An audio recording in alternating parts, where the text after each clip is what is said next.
दोस्तों, शिक्षा का महत्व हमारे जीवन में क्या है और हमें सही शिक्षा मिलेगी तो उससे क्या होगा। दोस्तों, आइए जानते हैं। एक बार काशी में गंगा के तट पर एक संत का आश्रम था।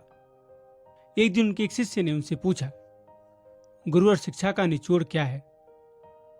संत ने मुस्कुराकर कहा, समय आने पर एक दिन तुम स्वयं ही जान जाओगे।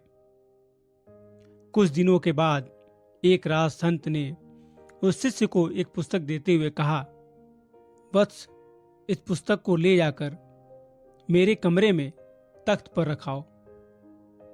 शिष्य पुस्तक लेकर कमरे में गया, लेकिन तत्काल लौट आया।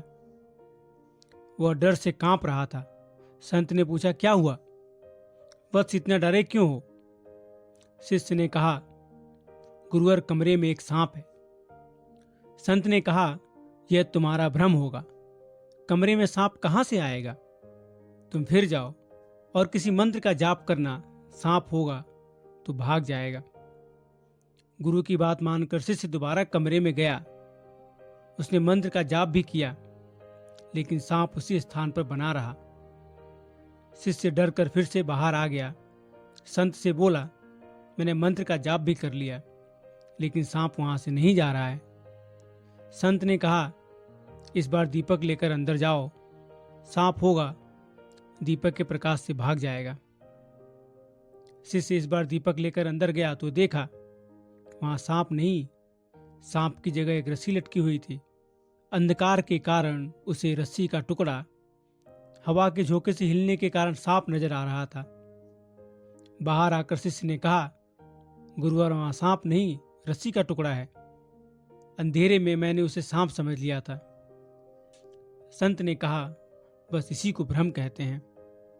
संसार गहन भ्रम जाल में जकड़ा हुआ है। ज्ञान के इस प्रकाश से ही उस भ्रम को दूर मिटाया जा सकता है, उस भ्रम के जाल को काटा जा सकता है। यही शिक्षा है, यही शिक्षा का महत्व है, यही शिक्षा का निचोड़ है। अगर तुम्हें शिक्षा सही तरीके से मिलेगी तो ये पता होगा कि रस्सी क्या है, सांप क्या है, जीव क्या है, परमात्मा क्या है। और तभी तुम जन्म मृत्यु के इस जीवन का रहस्य समझ पाओगे और जन्म मृत्यु के रहस्य से ऊपर उठ पाओगे, मोक्ष की प्राप्ति कर पाओगे। राधे राधे।